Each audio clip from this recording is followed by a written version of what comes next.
Pensionnaire de division 1A 67, le FC Artelsheim a réalisé une belle première partie de saison.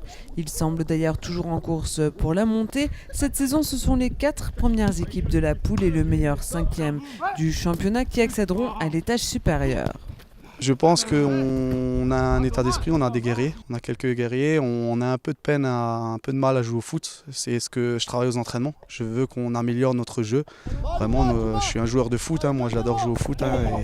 Mais bon, on a des guerriers, on a des gars qui se combattent, qui donnent tout pour leur maillot, qui mouillent leur maillot comme on dit. Et je pense que c'est ça notre force. Et on a un buteur devant, un très bon buteur. Et c'est une de nos forces. Ouais. Seul bémol, les hommes de Gabriel Kölsch laissent filer les beaux résultats face aux équipes plus faibles sur le papier. Les défaites et les matchs nuls arrivent toujours lorsqu'il ne le faut pas.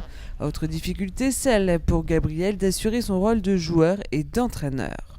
De se faire respecter sur le terrain, ils ont un peu de difficulté à comprendre que justement c'est moi qui, quand je dis un truc, il ne faut pas le prendre en tant que joueur collègue, il faut le prendre en tant que coach. Après moi aussi à me concentrer sur le jeu. En ce moment, je me concentre peut-être plus sur coach que joueur. C'est ça qui est compliqué aussi pour moi. Donc c'est pour les deux. Mais je trouve que pour moi, c'était ma première année l'année dernière que j'entraînais. Donc ça s'est plutôt bien passé. Et là, avec l'expérience, ça se passe de mieux en mieux. Allez, demi, pousse. Ouais, top. Le coach est arrivé il y a une saison et demie dans un contexte compliqué. Beaucoup de joueurs étaient alors sur le départ. L'arrivée de Gabriel a permis d'insuffler une nouvelle dynamique au FC Artelsheim. Cette saison, le club a pu lancer une 3e équipe en compétition. Une 4e équipe pourrait rapidement voir le jour ou alors une équipe vétérane.